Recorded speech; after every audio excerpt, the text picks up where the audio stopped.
కొత్త ఇంటి కిచెన్‌కి ఎల్‌పీజీ గ్యాస్ పైప్‌లైన్ ఇన్‌స్టాలేషన్. నమస్తే అండి. నేను మీ హేమంత్ కుమార్ తుంగల.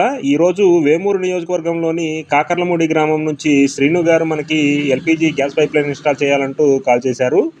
ఇక్కడ కస్టమర్ మనల్ని సిలిండర్‌ని మెట్ల కింద అయితే ఏర్పాటు చేయమని చెప్పడం జరిగింది. వీళ్ళు ఇక్కడ సిలిండర్ కింద గ్రానైట్ ఉండేలాగా ఏర్పాటు చేసుకున్నారు. వీళ్ళైతే ఓపెన్ కిచెన్ ఏర్పాటు చేసుకున్నారు. ఇక్కడ కబోర్డ్ వర్క్ జరుగుతుంది. కిచెన్ టైల్స్ ఇంకా గ్రానైట్ వర్క్ అయితే కంప్లీట్ అయింది.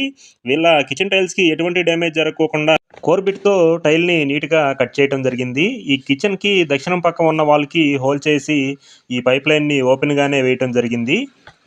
ఇదే ప్లాస్టింగ్ చేయక మునుపు అయినట్లయితే కన్సీల్ చేసేవాళ్ళం. ఈ పైపు పీవీసీ కోటింగ్ ఉండటం వల్ల ఓపెన్‌గా వేసుకున్నా లేదా కన్సీల్ చేసినా ఎటువంటి ప్రాబ్లమ్ అనేది ఉండదు. గ్యాస్ సిలిండర్ బయట ఉన్నప్పటికీ ఆన్ ఆఫ్ చేసుకోవడానికి వీలుగా లోపల వాల్ అనేది సెట్ చేయటం జరిగింది. మీ హౌసెస్‌లో కూడా ఇటువంటి ఎల్‌పీజీ గ్యాస్ పైప్‌లైన్ వర్క్ అనేది చేపించుకోవాలనుకున్నట్లయితే స్క్రీన్‌పై ఉన్నటువంటి మన నంబర్‌లకైతే కాల్ చేయండి.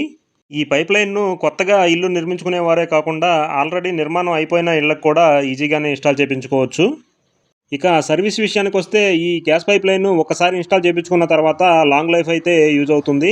సంవత్సరానికి ఒకసారి షాంపూ వాటర్‌తో ఏదైతే సిలిండర్ దగ్గర మరియు స్టవ్ దగ్గర ఉన్నటువంటి వాల్స్‌ని చెక్ చేసుకుంటే సరిపోతుంది. పైప్‌లైన్‌లో అయితే ఎటువంటి లీకేజ్ ఉండదు. ఈ వీడియో మీకు నచ్చినట్లయితే లైక్, షేర్ చేయండి. మరిన్ని ఇన్ఫర్మేషన్ వీడియోస్ కోసం మన ఛానల్‌ని సబ్స్క్రైబ్ చేసుకోండి. ఈ వీడియో మీరు ఎక్కడి నుంచి చూస్తున్నారనేది కామెంట్‌లో తెలపండి.